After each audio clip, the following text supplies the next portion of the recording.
बाबा दिन 11 दिन तो बाद मैं अज फिर तुहानूं मां साहबा की हालात जिंदगी के मुतलक कुछ दसन लगा। मौरी 20 साल क्लास वाले रहे। ये 1914 का दौर सी।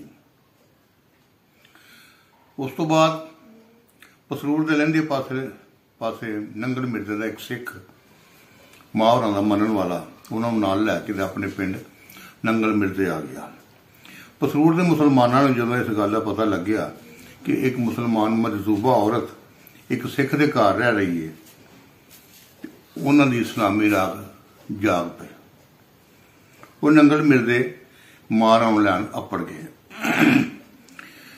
मुसलमाना सिख अगे मुतालबा रखिया कि वह मां होरां नूं साडे नाल पसरूर भेज दवे। सिख आखिया कि मैं तो मां होरां दा मुतकिर हाँ, उन्होंने खिदमत वास्ते मैं उन्होंने घर च रखा होया है। तुसीं मां होरां नूं पुछ लवो जिवें उन्हां दी मर्जी। जे मां जी पसरूर जाना चाहते ने तो लै जाओ, मन तो कोई इतराज नहीं।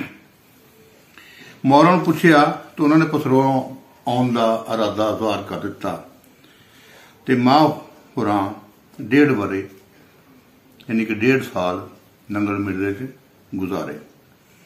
1935 के करीब मियाँ फजलदीन कसाई तो उहदी बीवी हसन बीबी मां होरां नूं नाल लैके पसरूर आए ते चुप सूफी दे दायरे लागे कश्मीरियां दे टाल दे कोल मां होरां नूं रिहाइश दे दित्ती।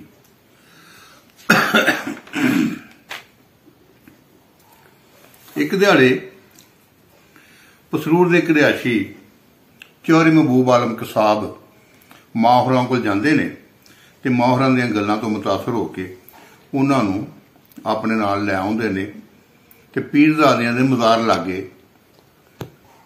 मां होरां दी रिहाइश का बंदोबस्त कर दिता है, जिथे अजकल मां होरां दा मज़ार शरीफ है। चौधरी महबूब आलम ने मां होरां दी बड़ी खिदमत की। मां होरां दे अकीदतमंदां दा एक हलका बन गया। आले दुआले के लोग मां होरां दी ज़ियारत वास्ते आउणा शुरू हो गए ते मां होरां दी मशहूरी दूर दूर तक अपड़ गई। मुसलमान ते सिख सरदार भी मां होरां दे बड़े मुतकिर सन ते यह भी गल सुनने में आई है कि मां होरां कई सिखां नूं मुसलमान भी कीता सी। 82 साल की उम्र हंडा के 18 दिसंबर 1956 नूं मां अल्लाह रखी अल्लाह नूं प्यारी हो गई। जिहड़ी थां ते मां होरां दी बैठक सी उस थां ते मां होरां नूं दफन किया गया है। हर साल 3, 4, 5 कत्ते नूं मां होरां दा उर्स मुबारक हुंदा है। पहलां ये उर्स चौधरी महबूब आलम की औलाद ही करांदी सी ते हुण ये ड्यूटी महकमा औकाफ ने संभाल रखी है। मां होरां दे उर्स मुबारक दे जिन्हों आम लुकाई विच